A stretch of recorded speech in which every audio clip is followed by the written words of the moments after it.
পণ্ডিত মশাই, এই শ্লোকটার অর্থ বুঝতে পারছি না। কোন শ্লোকটার কথা বলছিস? স্বদেশে পূজ্যতে রাজা, বিদ্যান সর্বত্র পূজ্যতে। শোন, সবাই মন দিয়ে শোন।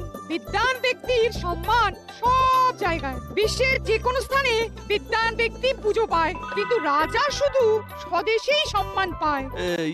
দেখতে এলাম পণ্ডিত, কিরকম লেখাপড়া চলছে? চলছে, মহারাজের বদন্যতায় ভালোই চলছে। এখন কি পড়ানো হচ্ছে? শ্লোক আর শ্লোকের ব্যাখ্যা। এখানে ঢুকতে ঢুকতে শুনলাম তুমি বলছো বিশ্বের যে কোনো জায়গায় শুধু বিদ্বান ব্যক্তিরাই সম্মান পায়। মহারাজ শুধু স্বদেশেই সম্মান পায়। ইস, কি বাজে কথা! এ কথা শোনাও পাপ। আচ্ছা পণ্ডিত মশাই, আপনার কথা মতো ওই মহারাজের কোনো সম্মান নেই, এটা আপনি বলতে পারলেন? বলতে মুখে বাঁধলো না। মহারাজের অর্থ সাহায্যে তোমার পড়লছে, আর সেই মহারাজকেই তুমি ছোট করছো পণ্ডিত। আপনার কোথাও ভুল হচ্ছে মন্ত্রী মশাই। পুঁথিতে যা লেখা আছে আমি সেটাই বলেছি, পুঁথির বাইরে আমি কিছুই বলিনি। পুঁথিতে যা লেখা আছে তা সব সময় বলতেই হবে।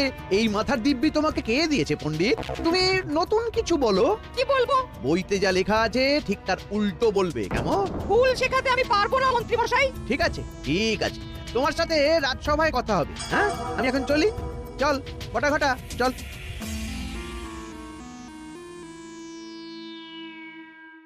পুঁথিতে যা লেখা আছে তা সত্যি, ভুল শিখবি না, ভুল জানবিও না। শুনে রাখ, বিদ্বান ব্যক্তির সাথে কখনো কারো তুলনা হয় না। যারা প্রকৃত বিদ্বান তাদের সম্মান সারা বিশ্ব করে। আজ এই পর্যন্ত, ঠিক আছে?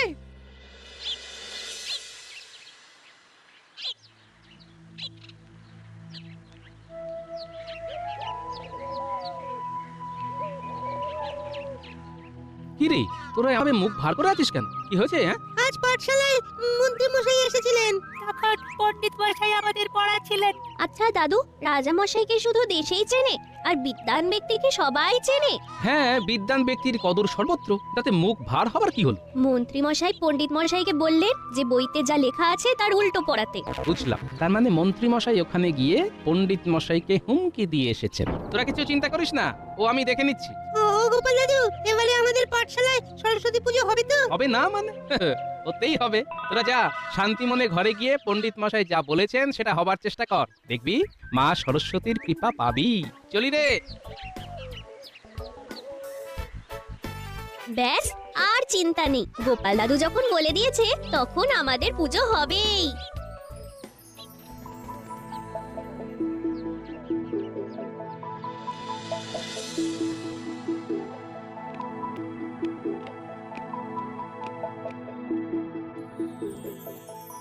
মন্ত্রী, আজকে সভা শুরু কর। মন্ত্রী মশাই শুরু করার আগে আমার একটা নিবেদন আছে মহারাজ। কি নিবেদন? মহারাজ, ওই বসন্ত পঞ্চমী তো এসে গেল, পাঠশালাতে তো বিদ্যাদেবীর আরাধনাটা করতে হবে। হ্যাঁ, হবে তো। ও পণ্ডিত, কবে পুজো? পুজো আর 10 দিন বাকি। কাজ শুরু করে দাও। আজই পুটোপাড়ায় গিয়ে একটা ভালো প্রতিমা পছন্দ করে অগ্রিম দিয়ে দাও, আর খাজানজিকে বলে যা লাগে নিয়ে নাও। এই বিষয়ে আমার কিছু বলার আছে মহারাজ। এই শুরু হলো মহারাজের কান ভাঙানি। উফ, সত্যি পারেন বটে, লাগানো ভাগানো একদম সর্বশ্রেষ্ঠ। আগের কথাটা আগে হোক মন্ত্রী মশাই, এত তাড়া কেন? না না না না না, আগে আমার কথা হবে, তারপর মহারাজ সিদ্ধান্ত নেবেন পণ্ডিতের পাঠশালায় সরস্বতী পুজোর জন্য মহারাজ অর্থ দেবেন কিনা। বলো মন্ত্রী, তোমার কথাটাই আগে শুনি। মহারাজ, এই পণ্ডিত তার ছাত্রদের কি শেখাচ্ছে জানেন? কি শেখাচ্ছে? আপনাকে অশ্রদ্ধা করতে, অসম্মান করতে। বলে কিনা রাজা শুধুমাত্র নিজের দেশেই সম্মান পায়, আর এই পণ্ডিত সারা বিশ্বে যেখানেই যাবে সেখানেই পুজো পাবে। ভাবুন। পণ্ডিত, তুমি বলছো এই কথা? পুটি একটা শ্লোকের অর্থ জানতে চেয়েছিল, স্বদেশে পূজ্যতে রাজা, বিদ্বান সর্বত্র পূজ্যতে। এর গুড়ো অর্থটাই আমি বলতে চেয়েছিলাম। দেখুন মহারাজ, দেখুন আপনার সামনে আবার বলছে স্বদেশে পূজ্যতে রাজা। এই কথাটার বাংলা করুন। ভালো করেছো মন্ত্রী, আমাকে সাবধান করে দিয়ে। আমি তোমার প্রতি খুব প্রসন্ন হয়েছি। এবার কি করা যায় বলো তো মন্ত্রী, তোমার অভিমত জানাও। পাঠশালার অনুদান বন্ধ করে দিন মহারাজ। শিক্ষা খাতে আর একটা মোহরও আপনি ব্যয় করবেন না। পণ্ডিত, মন্ত্রী কথা শুনলে তো? আজ থেকে তোমার পাঠশালার অনুদান বন্ধ হলো। এ আপনার কেমন বিচার হলো মহারাজ? একদম সঠিক কাজ হয়েছে গোপাল। যে পুঁথি মহারাজকে অসম্মান করে সেই পুঁথির পঠন পাঠনের কোনো প্রয়োজন নেই। মন্ত্রী, এরা পিটিয়ে সমস্ত রাজ্যবাসীকে জানিয়ে দাও যে আজ এই মুহূর্ত থেকে রাজ অনুগ্রহ শিক্ষা প্রতিষ্ঠান আছে তাদের অনুদান বন্ধ। যথাজ্ঞা মহারাজ।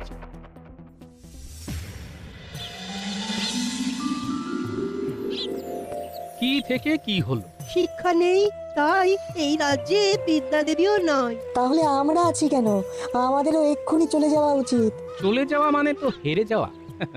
আমি হেরে যাব না, মন্ত্রীমশাইকে যোগ্য জবাবটা দিতে হবে বই কি। কাল থেকে আমার বাড়িতে পাঠশালা চলবে।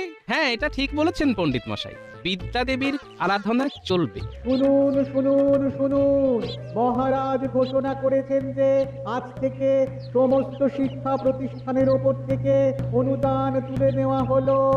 মহারাজ পাঠশালা বা অন্য যে কোনো শিক্ষা প্রতিষ্ঠানে সরস্বতী পুজো করবেন না। শুনুন। ঠিক আছে মন্ত্রীমশাই, আপনি ডালে ডালে গেলে আমি যাই পাতায় পাতায়, আর আপনি পাতায় পাতায় গেলা চালক শিরায় শিরা। তাহলে এই বিদ্যা আর অবিদ্যার লড়াই শুরু। জয় আমাদের হবেই। জয় আমাদের পেতেই হবে।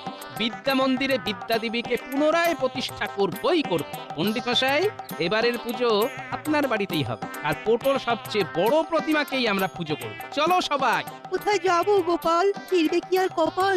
এখন যাব পোটোর কাছে প্রতিমার বায়না দিতে। মূর্তি কেনার অর্থ কোথায় গোপাল?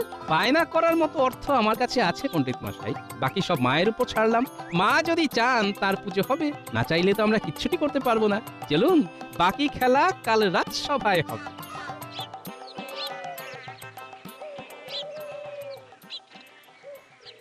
শুনুন শুনুন শুনুন, মহারাজ ঘোষণা করেছেন যে আজ থেকে সমস্ত শিক্ষা প্রতিষ্ঠানের ওপর থেকে অনুদান তুলে নেওয়া হলো।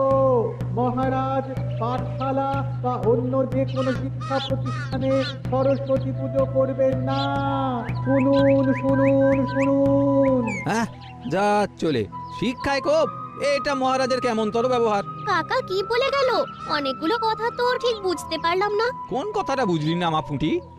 শিক্ষা প্রতিষ্ঠানের উপর থেকে অনুদান তুলে নেওয়া হলো, বাকি কথাগুলো বুঝেছি। মহারাজ আর কোনো পাঠশালায় অর্থ সাহায্য করবেন না। তার মানে আমাদের পাঠশালায় এবার সরস্বতী পূজা হবে না। কিন্তু গোপাল দাদু তো কথা দিয়েছে যে আমাদের গোপাল দাদু যখন বলেছে তখন পুজো হবেই হবে। আমাদের গোপাল হয়কে নয় করতে জানে আর নয়কে হয় করাতে জানে। ও যখন বলেছে পাঠশালাতে পুজো হবে, তখন হবে। ও তোরা নিশ্চিন্তে থাক।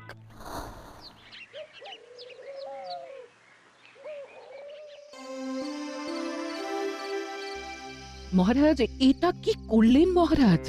রাজ্যের শিশুরা শিক্ষা পাবে না? না, পাবে না। যে শিক্ষা মহারাজকে ঘৃণা করাতে শেখায় সেই শিক্ষার কোনো প্রয়োজন নেই। শিক্ষা আপনাকে ঘৃণা করতে শেখায়? এরকম অদ্ভুত কথা আপনার মাথায় কে ঢোকালো মহারাজ? পণ্ডিত আমার খেয়ে আমার পরে ছাত্রদের শেখাচ্ছে স্বদেশে পূজ্যতে রাজা, বিদ্বান সর্বত্র পূজ্যতে। কথাটা তো সত্যি। সত্যি? তুমি আমার অর্ধাঙ্গিনী হয়েও এই কথা বলছো? আজ আমার চোখ খুলে দিয়েছে আমার মন্ত্রী। মন্ত্রী আপনার চোখ খুলে দেয়নি মহারাজ, ওই মন্ত্রী আপনার খোলা চোখে খুব চতুরতার সাথে করে দিয়েছে। আপনি প্রকৃত সত্যটাকে দেখতেই পাচ্ছেন না। মা সরস্বতীর কৃপাতে আপনার অন্ধ চোখে দৃষ্টি ফিরে আসুক, এই কামনা করি। তুমি কিচ্ছু চিন্তা করো না গিন্নি, এই রাজ্য থেকে মা সরস্বতীকে চলে যেতে দেব না, কিছুতেই দেব না। তোমার হাতে কিছু ক্ষমতা আছে, বেশি কিছু করলে মহারাজ তোমাকে এই রাজ্য থেকে বার করে দেবেন। সে উনি বার করে দিতেই পারেন, কিন্তু তাতে উনি জিতবেন না গিন্নি। ভুলে যেও না গিন্নি, রানীমা আছেন আমার পক্ষে। আমাদের সরস্বতী পুজো হবে তো? হবে না মানে? হতেই হবে। দেখ না তোদের গোপাল দাদু কি করে। কিছু বুদ্ধি এসেছে না গো? মা সরস্বতী তো আর কৃপা করলো না, তাই বিদ্বান হতে পারলাম না। কিন্তু তিনি একেবারে নিরাশ করেননি, বুঝলে। বুদ্ধি কিছু দিয়েছেন ঘটে, সেই বুদ্ধির জোরে কিছু একটা তো করবই গিন্নি। যাক, তাহলে পুজো হবে। হবে মানে? তোদের প্রতিমার বায়না দেওয়া পর্যন্ত হয়ে গেছে। আর ভোগ পাত পেড়ে খাওয়া? সেটাও হবে। আমি এবারে ভোগ রাঁধবো। দেখো দেখো, আবার ভোগ রাঁধতে গিয়ে পুড়িয়ে ফেলো না গো। যে রাঁধে সে যে চুলও বাঁধে, সেটা আবার প্রমাণ হবে গিন্নি।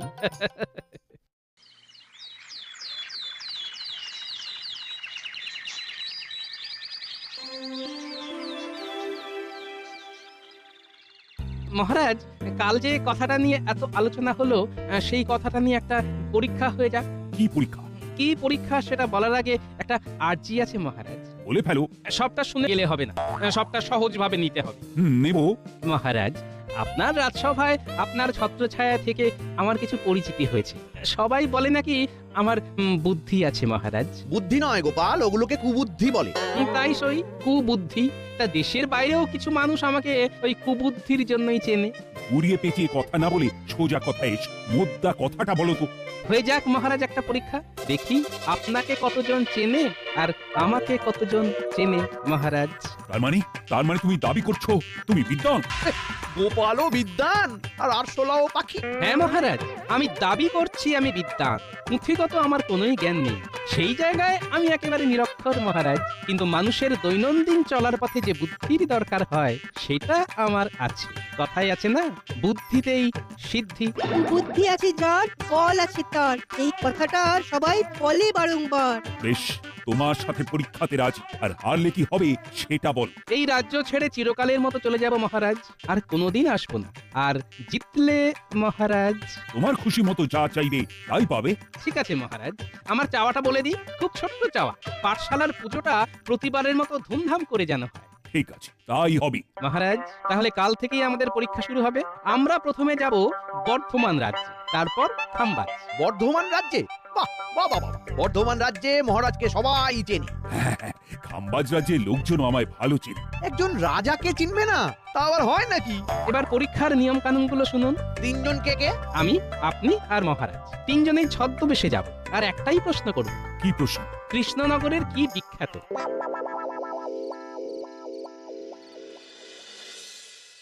কাল কত সকালে বেরোবে? যত সকাল সকাল হয় গিন্নি। তুই নিশ্চিত জিতবে?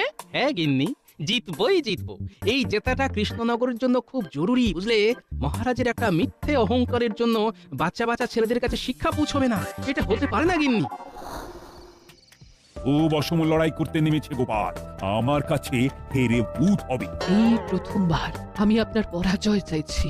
এই রানী, আমি জিতলে তুমি নিশ্চয়ই খুশি হবে। অবশ্যই, কি আর করবো, আপনাকে মিথ্যে বললাম।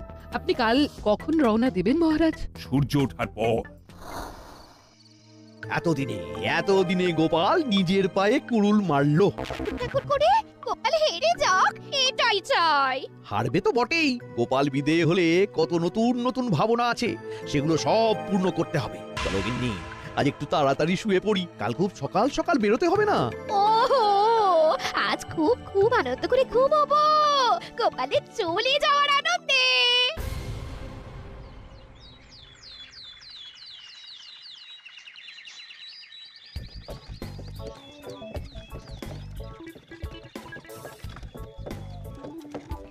মহারাজ, একটা কথা বলবো? বল। আপনাদের তিনজনেরই ছদ্মবেশটা কিন্তু দারুণ হয়েছে, কাউকে চিনতে পারা যাচ্ছে না। না চিনতে পারাটাই তো দরকার। এখানেই নামিয়ে দাও মহারাজ। এবার আমাদের নামতে হবে, আমাদের পরীক্ষাটা দিতে হবে। চলো মন্ত্রী, তুমি আমার পেছন পেছন এসো। মন ভরে তোমার পরাজয়টাকে উপভোগ করো গোপাল। ঠিক আছে।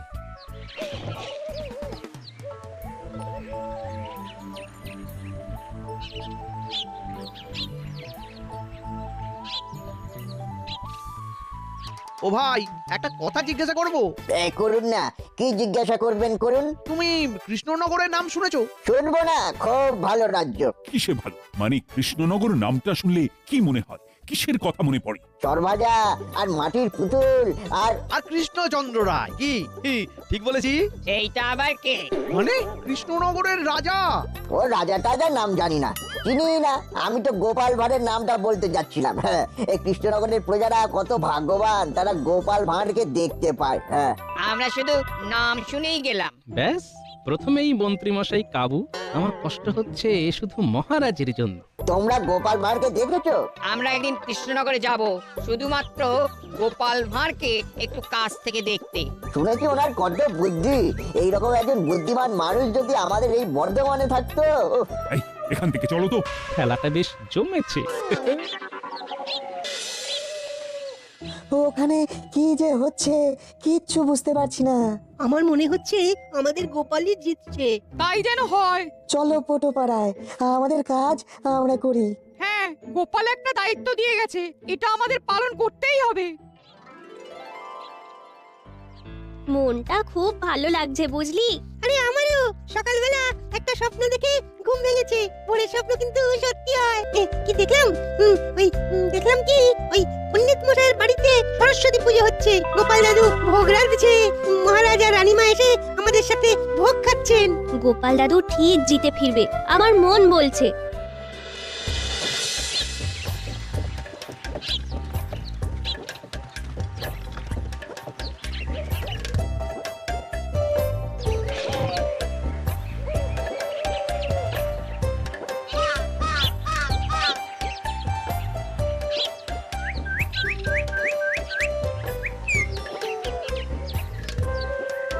এই যে ভায়া, যাচ্ছ কোথায়? আগে কাজে, আমার এখন অনেক কাজ। আমরাও কাজে এসেছি, আমাদেরও অনেক কাজ। দেখে তো মনে হচ্ছে না। তুমি এরকম পিটকেল গলায় হাসলে কেন? না হাসার কি আছে? যারা এই রকম কাজের সময় অন্যের সময় নষ্ট করে তাদের দেখে হাসাই উচিত। ওরে বাবা রে, এই যে দেখি মারাত্মক ব্যস্ত মানুষ। বাবা, এনাকে ধন্যবাদ দিয়ে ছেড়ে দাও। ছেড়ে দাও মানে? আমাকে ডেকে যখন দাঁড় করানো হয়েছে তখন এনার কি দরকার তা না জেনে তো ছাড়বো না। জমে গেছে জোকের মুখে একেবারে নুন।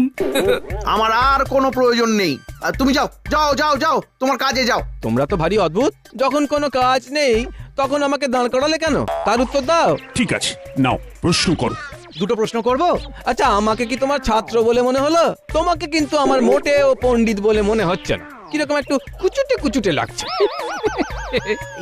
কৃষ্ণনগরের নাম শুনলে তোমার কি মনে হয়? তা তোমরা কোত্থেকে আসছো বলো তো? আমরা কৃষ্ণনগর থেকে আসছি। তোমরা তো আচ্ছা বোকার হদ্দ, সেই কৃষ্ণনগর থেকে এই খাম্বাজে এসেছো এই কথাটা জিজ্ঞেস করতে?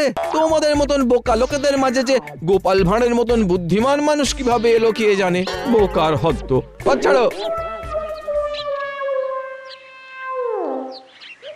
ফিরে চলো, আমি আমার উত্তর পেয়ে গেছি। কি মহারাজ? দেশে পূজ্যতে রাজা আর বিদ্বান সর্বত্র পূজ্যতে।